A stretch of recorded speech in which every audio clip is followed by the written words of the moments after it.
Greetings to you and welcome to this episode of Grace Podcast. I'm Timothy Muse. I'll be your host as we spend this time together today. It's a joy to be with you. I want to thank you for tuning in. I want to thank you for making this podcast a part of your journey. I want to thank you for being on the journey, for putting energy in yourself. I'm so proud of you for being here. I'm so proud of you for walking through this, for investing in yourself and everything that's coming forward. Good for you. Good for you for being here. Good for you for investing in you, for putting energy into you. It is so easy to pour ourselves out into other people. We think that that's what we're supposed to do, and we do that, and it's great, and it's powerful. But we also have to make sure that we pour energy into ourselves, that we're taking care of ourselves, that we're filling our own bucket. Because when we're not filling our own bucket, we just don't have anything to give, and we become tired and bitter and exhausted and burnt out. So you're here because maybe you're aware that your bucket is getting empty, or maybe you want to find new streams of power and energy to fill your bucket. Whatever it is, you're here. So thank you for that. Thank you for investing in this podcast. Thank you for investing in this journey. Even if you're just beginning to ask the question, if this is your first time here, then welcome to the podcast. If you've been here before, then welcome back. I'm so glad that you're here. I'm so honored to be able to come alongside you, share what I know, share what I've experienced, share what I've learned, give you nuggets of wisdom. Whatever it is that I can offer to you, that's what I'm here for. So thanks for being here for this. If this podcast is helpful, share it out there. I post on LinkedIn, Facebook and Instagram. So if you're on one of those social media platforms, if you follow me or the life coaching on any one of them, you're going to see these podcasts. Share them. Tag me in it. Love to see where you are. Love to see where you're listening from. If you're on one of the listening platforms, Spotify, iHeartRadio, or Amazon Music, you know what to do. Follow us. Give us a rating and review if you haven't done so already. That tells the platform people are listening, and you'll get a notification when new episodes come out. And if you want to reach out to me directly, GraceLifeCoaching.com is the website. GraceLifeCoaching.com has got my contact information. If you want to talk, if you want to do a counseling session or a coaching session, if you want to just ask some questions, have some conversation, reach out to me. GraceLifeCoaching.com is the website. We've been walking through the power of friendships for the past few episodes, and we have talked about building friendships, maintaining them, navigating challenges, creating new connections as adults. We're coming to the end of it. We've got a couple more sessions that I want to look at before we wrap up this series. But today I want to talk about something incredibly powerful, something that often goes unnoticed, but shapes our lives in profound ways. How your friendships influence your personal growth. Because whether you realize it or not, whether you're aware of it or not, the people we spend the most time with influence us. They influence how we think. They influence how we act. They influence what we believe is possible. And ultimately, they do influence the direction of our lives. Who we are is really dictated by the 5 or 6 people we spend the most time with. So friendship isn't just about connection. It's about influence. It's about how this can influence our lives, how the people in our lives can influence us, and how we can influence them. So it's so important to remember that friends do influence who we are. It's the influence principle. You become like the people you constantly spend time with. And it's so true. How we think, how we see, it is influenced by the people that we spend time with. The more we spend time with someone, the more we're influenced by their presence. Now, it doesn't happen overnight. It's not like, hey, I met somebody new and the next day I'm going to be dressing like them and talking like them and walking like them. It happens gradually. It happens through conversations. It happens through shared habits. It happens through repeated experience to certain mindsets. If you spend time with people who are motivated, growth-oriented, and disciplined, you begin to adopt those qualities. If you spend time with people who are negative, complacent, or resistant to change, that influence can shape your thinking as well. Influence is subtle, but it's powerful. And it works in both directions. So it's so important to realize the energy and the influence the people closest to you have. So I want to break down, there's a couple of different growth-oriented friendships, a couple of different types that we can have in our lives. And it's important to explore them. I want to explore 3 types of friendships that strongly support personal growth. Look, you're here because you're looking at personal growth. You're here because you want to grow. You want to expand. You want to move beyond your current moment into something bigger. So we want to attract and we want to hold on to people and keep people close to us that are going to help us with growth-oriented vision. With a growth-oriented mindset of some way or another. So there's 3 types of friendships that strongly support personal growth. The first one is the mentor, the one who is ahead of us in our journey in certain areas of life. Okay, these are mentors. And everybody should have a mentor. Now, I think one of the biggest things we think about when we think about mentors, we think about older people, wiser people, more wizened people. But that's not necessarily true. Age doesn't necessarily indicate that they're ready to be a mentor. A mentor is someone who is ahead of you in a certain area of life. They have experience. They've done this before. They have perspective. They've seen things. They have that wisdom that comes with experience, with doing things over and over again. That generates wisdom. What works, what doesn't, what is powerful and what isn't. Mentors are powerful friends to have. People who are ahead of us. I did an episode some time back about our chapters. We don't want to compare our chapter 1 with someone's chapter 20. But when we see someone who has a chapter 20 to our chapter 1, that would be a good mentor. They've done this before. They've walked that road. They've seen the pitfalls. They've fallen in those holes and gotten back out of them. Those are so important for us. People that have been there, that we can grow from. They can offer guidance to where we're going. They can expand our thinking. A mentor doesn't have to be a formal thing, though you can have a formal mentor. It can be someone you respect and learn from through conversation, someone who's been here before. I've had and continue to have mentors in my life, people who are further ahead in the journey that I'm taking. Mentors in marriage, mentors in auto work. I remember a friend when I was growing up, he lived across the alley from us.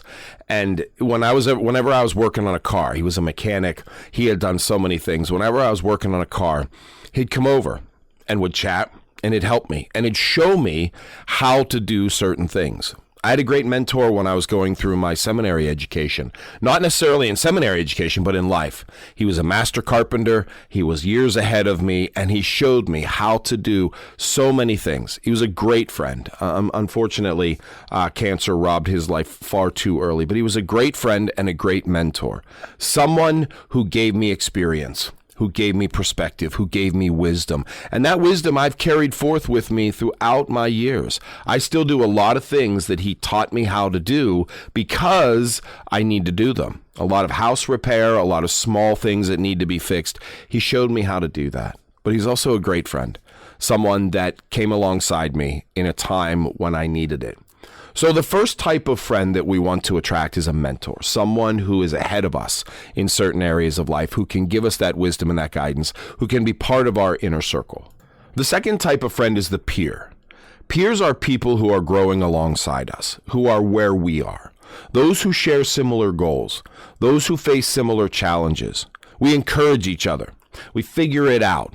We walk through life dealing with the same issues and learning from each other, having accountability, having process, having people in the same place as we are. They understand the journey because they're walking a similar path. That's so important, that we can have someone who has that shared experience, that is in that same place in life. Maybe they're going in a different direction. Maybe they're using different tools, but they are the peers. They are the people who are walking with us because they're right there in the same circumstances, the same situations. These friendships are incredibly motivating. They help us, they challenge us, because we can share with them and they can share with us. These friendships are going to be of similar age. They're going to be of similar circumstances in life. They're going to be peers to us. They're important to have because they grow alongside us. The last one I want to raise up, the last type of friendship, is the learner. Now, this one may sound surprising, the one who is learning from us, but being around people who look to you for guidance also supports growth. Okay? When we're the teacher, when we're the one who's giving, so it's the reverse of the mentor, all right? So we have the mentor, the one who is further along than us, who has had that experience, and then the learner circumstance becomes the place where we're the mentor, where we're the one that are there to help others. Because when you help others, you clarify your own thinking, your own strength and your own habits, okay? So when we're the one teaching, we're also the one clarifying ourselves. You become more intentional about your own actions, not because they're showing you, but you're showing them, saying, okay, why do you do this? Well, this helps me to question and ask why I do this habit, why I do this thing. You become more intentional about your actions and your habits. Teaching and supporting others deepens your own development. It deepens your own growth. It deepens your own level of questioning and experiencing and evaluating who you are. So if we want to enhance our growth circle, if we want to enhance ourselves, having these three types of people, these three types of friend is really important. The mentor who's above you, the peer who's beside you, and the learner you support. So all facets of your growth pattern are being strengthened by some relationship in your life. This structure creates continuous growth. It creates continuous growth. And you continue to evolve and expand. And they're so important to have in your circle. They're so important to have in your inner life. These are important friendships to have because they do help you grow. Because whether we want to believe it or not, your friendships create your environment. Your friendships create your environment. And your environment shapes your behavior. If your environment supports growth, growth will become easier. If your environment supports growth, growth will become easier. If you want to get into shape, hang out with people who are in shape because they will help you get in shape. It will shape your behavior. If your environment supports growth, growth becomes easier. If your environment reinforces negative habits, change becomes more difficult. If you surround yourself with people who do complain and see the negative in everything, it will be harder to see the positive. It will be more work to see the positive. If your environment reinforces negative habits, change becomes more difficult. I mean, think about this. If everyone around you is focused on improvement, learning, and progress, you naturally begin to align with that energy. You naturally begin to see the value of it, the power of it. You naturally begin to see the habits within it. If everyone around you is focused on negativity, if your environment lacks direction and motivation, you may find yourself feeling stuck. If negativity is what you surround yourself with, then you will look at negativity. If complaining and criticizing is what you surround yourself with, then you will see complaining and criticizing. That will be your environment. This is why intentional friendships matter. This is why having those intentional friends in your life matter. Remember, I talked a lot about this. It's intentionality. This doesn't happen just by chance. It happens by intention. It happens by creating relationships that enhance your growth. They shape your environment. They shape the way you live every day. So having those intentional relationships, those intentional friendships that grow, that help you grow and get you out of those negative habits are so powerful for your personal growth. And growth, my friends, I've told you this before. I've talked about this a lot. Growth means choosing uncomfort over comfort, discomfort over comfort. Okay? Choosing growth means you're choosing to move out of your comfort zone. We don't grow in our comfort zones. We don't grow when we're comfortable. You know, when we did the series about what spring teaches us, you know, the soil, when it remains comfortable, it doesn't break forth. When the seed remains the seed, it doesn't grow into the plant.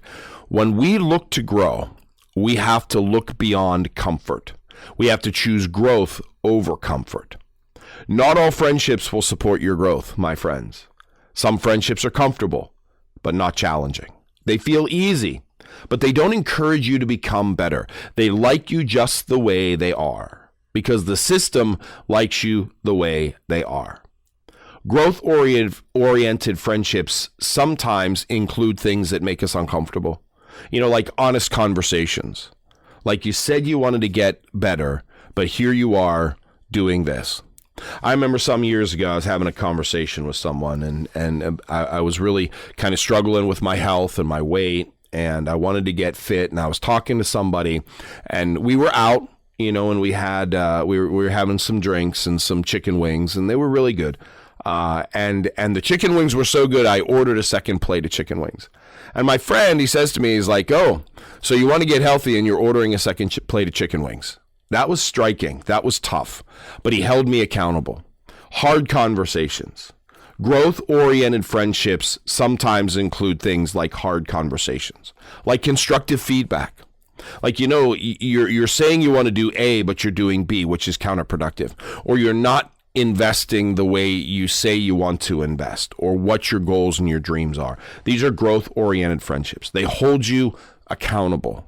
They hold you accountable to your dreams and your goals and your expectations. And sometimes that can be hard. And really, quite frankly, we don't like those hard things. We're built for them. We can handle them, but we don't necessarily like them. We don't necessarily like people holding us accountable. These things are not always comfortable, but they're necessary for progress. They're necessary for progress. Sometimes growth requires choosing relationships that challenge us over relationships that simply keep us comfortable. And that's intentional, and that's hard, but it's important. It's important to have people in our lives that continue to press us forward and encourage our growth, even when it is uncomfortable. So we want to build relationships with people who are going to do that. That's where the mentor comes in. That's where the peer comes in. That's where the learner comes in. Even a learner can press us to grow more. I have the opportunity in my life to teach at the university level, and it's really been a joyous thing. It's really been a great opportunity to share some of my wisdom and some of my growth. But the students want me to continue to grow, to get more knowledge, to get more information, to bring it. And every semester that I teach, I find that my students are pressing me to grow deeper into the subject and learn more about it so that I can share with them. These are important things. Because when we stay comfortable, when we stay in those comfortable circumstances, we just stay where we are. We don't grow in comfort. We grow when we are pressed out of our comfort zones, which means then we become growth-oriented friends. When we are allowed to move out of our comfort zone into a growth mindset, then we can become growth-oriented friends to others. We can enter into that relationship. Just as we seek growth-oriented friendships, we must also become the kind of friend for others. We must enter into that for others. So ask yourself, do I encourage growth in the people around me? Do I encourage it, or do I see where growth needs to happen and I just keep my mouth shut because it's comfortable? Do I support their goals? Do I want to see them expand, knowing full well that in their expansion, I might lose the connection that I have with them? Do I offer honest and helpful feedback? Or do I just it's okay. Go ahead and eat 2,000 calories there, even though you're trying to lose weight? Do I celebrate their progress? Sometimes it's hard to celebrate the progress of others because we see their progress in ourselves. We get jealous and we get resentful. But as a friend who supports growth, we want to celebrate their progress even if we are not progressing. When you become someone who contributes to others' growth, you create stronger and more meaningful relationships, which then creates mutual growth. Growth becomes mutual. That's how it works. It doesn't always go at the same speed. One may grow more than the other, but the other's going to catch up. It goes that way. But when we become growth-oriented friends, we create growth-oriented relationships. And that is so important as we look to expand and grow ourselves. So, look at your circle. Look at your circle, your current circle, the people closest to you, and ask some really important questions. Do they support your growth? Do they support your goals and your dreams and your events? Do they challenge you in a positive way? We are very good at challenging each other in a negative way, passive way, comments, words that tear people down. Do the people around you support you and challenge you in a positive way? Do they encourage your potential? Do they see your potential? Do they see that you have the capability of doing what you're striving to do, or do they just keep you in the same place? Now, this isn't about judging, okay? I'm not talking about judging anybody else. I'm just talking about asking the question. It's about understanding the influence around you. Awareness allows you to make intentional decisions. Are the people in your life living in a way that are encouraging you to grow, or are they just trying to keep you comfortable? And on the other side of the coin, are you that person to them? Are you challenging their growth in a loving, supportive way, or are you just working to keep them comfortable? It's a reciprocal relationship. So that is the power of friendship. So who in your life challenges you to grow right now? Who encourages your goals? Are you surrounding yourself with people who reflect the future that you want? Using these questions can help align your friendships with your direction. So really important. Surround yourself with people who elevate your thinking and encourage your growth. I would definitely challenge you in that. It's surround yourself with people who elevate your thinking and encourage your growth. And just as importantly, be that person for someone else. Take your friendships, Live in the environment of who you want to become and surround yourself with people who will help you to get there. The mentors, the peers, and the learners. Fill your circle with them and see how you expand and grow in your own life. That's what I got for you for today, my friends. I hope this is helpful. If it is, please share it out there. Put it out there on your social media platforms. Put it out there on the listening platforms. If you want to reach out to me directly, I would love to hear from you. I really, truly would. GraceLifeCoaching.com is where you can get a hold of me. It would be awesome to hear from you because at Grace Life Coaching, we want you to be the best you.